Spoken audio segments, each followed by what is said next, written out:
आप सभी को मेरा नमस्कार और मेरे YouTube channel study with Sam में आप सभी का स्वागत है।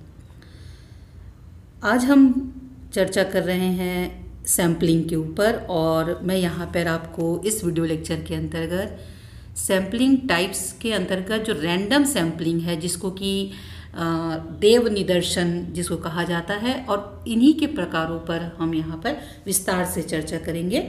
तो जैसा हम सभी जानते हैं कि सामाजिक सर्वेक्षण की प्रक्रिया बहुत ही सिस्टमेटिक और प्लान्ड होती है और जब हम इस कार्य की योजना कर रहे होते तो हमको ये ज्ञात हो जाना चाहिए कि हमको अपने तथ्यों के संकलन के लिए कौन सी विधि का इस्तेमाल करना है। क्या हम सेंसस मेथड के द्वारा तथ्यों का संकलन करेंगे या फिर सैम्पलिंग मेथड के द्वारा।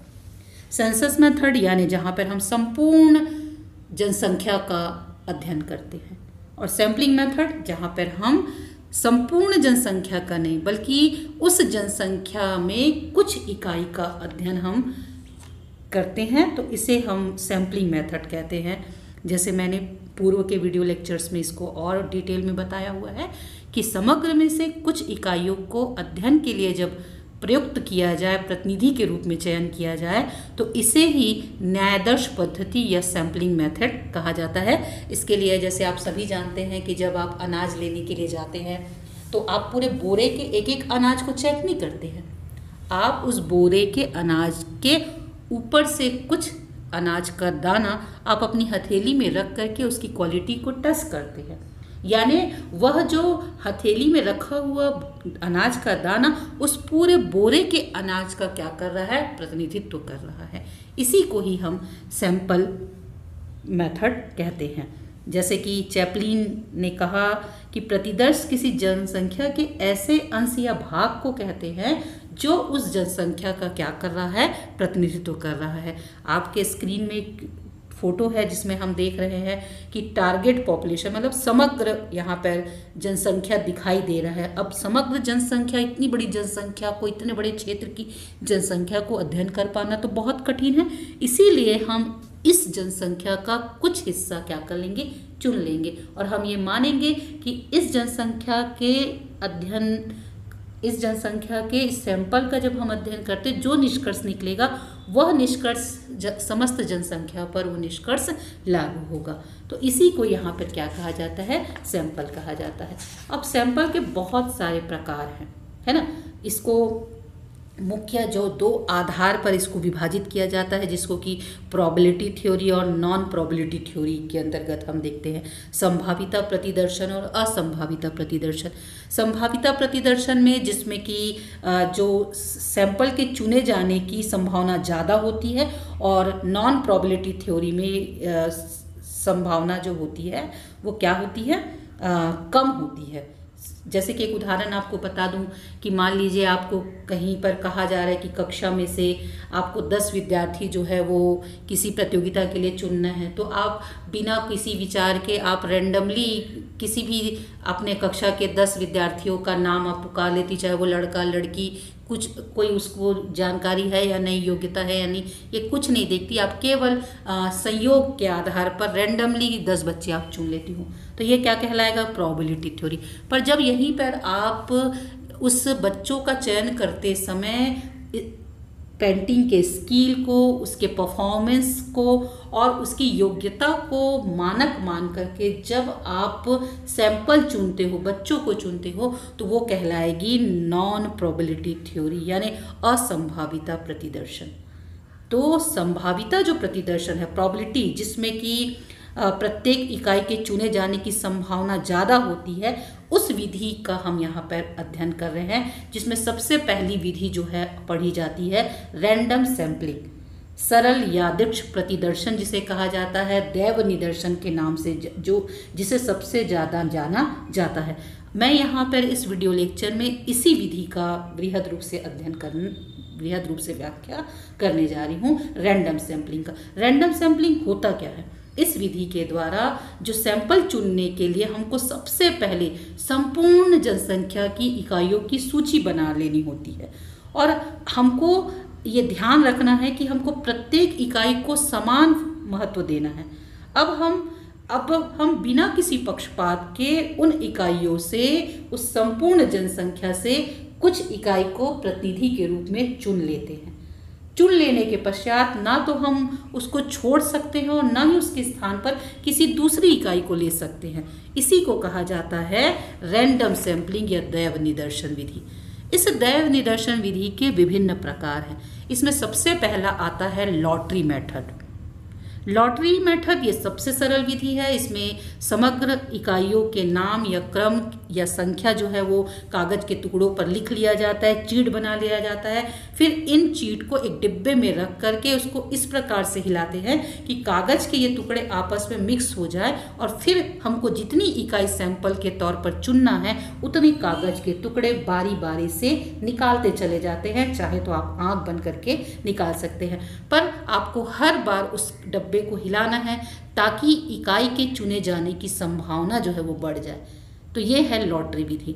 दूसरा आता है कार्ड या टिकट विधि।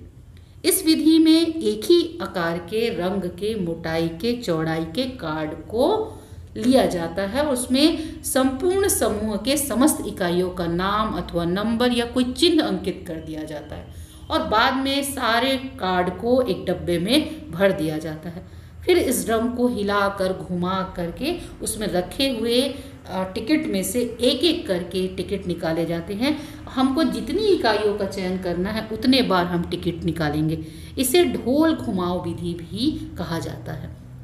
तो ये है रैंडम सैंपलिंग का दूसरा टाइप। तीसरा टाइप कहलाता है नियमित अंकन प्रणाली, रेगुलर मार्किंग मेथड। इस प्रणाली के अंतर्गत संपूर्ण समूह की इकाइयों की क्रम संख्या डाल देते हैं और ऐसा करके एक सूची बना लेते हैं। जैसा आप चित्र में देख पा रहे होंगे 1 2 3 4 करके हम लोगों ने सारे लोगों की एक सूची बना ली है। यहाँ पर लड़का भी है, लड़की भी है, सारे उम्र के लोग यहाँ पे हैं।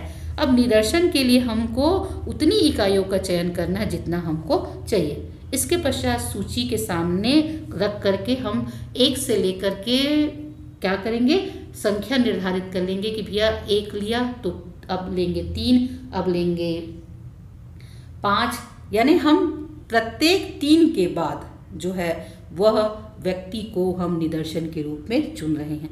ये कहलाता है नियमित अंकन प्रणाली। इसके बाद अगला जो है इर्रेगुलर, अनियमित अंकन प्रणाली। इस विधि में इकाइयों की सूची बनाकर उसमें से प्रथम तथा अंतिम अंक को छोड़ करके शेष अन्य इकाइयों की सूची में अध्ययनकर्ता अनियमित तरीके से अंकों को लिख देता है। इसके बाद हम उन इकाइयों में उतने ही निशान लगा लेते हैं जितना हमको निदर्शन के रूप में चयन करना है। तो इसे कहा जाता है अनियमित अंकन प्रणाली। रैंडम सैंपलिंग में अगला टाइप है टीपेट मेथड। प्रोफेसर टीपेट ने दैव निदर्शन प्रणाली के लिए 4 अंकों वाली लगभग 10,400 संख्याओं की एक सूची बनाई थी। आप देख रहे हैं इस स्क्रीन में चित्र के में, और इन संख्याओं को बिना किसी क्रम में कई पृष्ठों पर लिखा गया था। अब मान लीजिए किसी रिसर्चर को निदर्शन चयन करना है तो वह क्या करेगा, प्रोफेसर टीपेट द्वारा बनाई गई उस सूची में से किसी भी पृष्ठ से लगातार उतनी संख्याओं को ले लेगा जितना उसे अपने निदर्शन के लिए चुनना है। तालिका में जो संख्याएं दी गई है वो क्रमानुसार है तथा आवश्यकता अनुसार आप इकाई या दहाई व सैकड़ों के क्रम में भी इसको ले सकते हैं। तो इससे क्या होगा, इस तरह से हम उन संख्याओं को निदर्शन के रूप में चुन लेंगे जितने इकाई हमको चाहिए। इसके बाद अगली जो प्रणाली है वो कहलाती है ग्रीड मेथड, ग्रीड प्रणाली। इस विधि का जो प्रयोग है वो क्षेत्रीय चयन के लिए किया जाता है। सबसे पहले जो क्षेत्रफल है, विशाल क्षेत्रफल, उसका एक भौगोलिक मानचित्र तैयार कर लिया जाए और या फिर तैयार किया हुआ मानचित्र भी प्रयुक्त किया जा सकता है। अब चयन के उपरांत सेलुलाइड या पारदर्शक पदार्थ की एक मानचित्र के बराबर की एक तख्ती ली जाती है, एक टूल बनाया जाता है और फिर उस वर्गाकार खाने बने होते हैं। जैसा आप चित्र में देख रहे हैं, वर्गाकार खानों में एक टूल है जिसका प्रयोग हम निदर्शन के लिए इस्तेमाल करेंगे। प्रत्येक खाने पर नंबर लिखा होता है। अब माना कि हमें विशाल क्षेत्र से 30 ब्लॉक चुनने हैं, उन्हें 30 निदर्शन क्षेत्र चुनने हैं। तो सर्वप्रथम ये मालूम किया जाता है कि कौन कौन से हमको 30 नंबर चुनना है। हम कोई भी संख्या इसमें से ले सकते, 1, 15 इस तरह से, है ना। अब हम क्या करेंगे, उस वर्गाकार खाने को, उस टूल्स को हम मानचित्र के ऊपर रख देते हैं। अब जिस अंक को हमने चुना है उन वर्गों के नीचे पड़ने वाले क्षेत्रफल में हम निशान लगा देते हैं और इस तरह से हम निदर्शन इकाई का चयन ग्रिड प्रणाली के द्वारा कर सकते हैं। जैसा मान लीजिए आपने 5 नंबर का संख्या चुना, या 7 नंबर का, या 12 नंबर का, या 15। अब जहाँ जहाँ पर ये अंक की छाया पड़ रही है मानचित्र में, उसी जगह पे हम निशान लगा देंगे। जैसे आप चित्र में देख रहे हैं, एक ग्रिड रखा हुआ है, ये समुद्र के तल के अंदर ग्रिड रखा हुआ है। अब उसके आधार पर उस क्षेत्र का क्या किया जा रहा है, निदर्शन या सैंपल चुना जा रहा है। तो ये हो गए रैंडम सैम्पलिंग के टाइप्स, रैंडम सैम्पलिंग के प्रकार। यदि आपको सैंपल के पूरे प्रकार पढ़ना है, प्रोबेबिलिटी सैम्पलिंग के आपको टाइप्स जानना है और नॉन प्रोबेबिलिटी सैम्पलिंग के आपको टाइप्स जानना है, तो इसका वीडियो मैंने फुल वीडियो बनाया हुआ है और उसका लिंक जो है मैंने डिस्क्रिप्शन बॉक्स में डाल दिया है। आप वहाँ पर जाके इसका फुल वीडियो देख सकते हैं। धन्यवाद साथियों।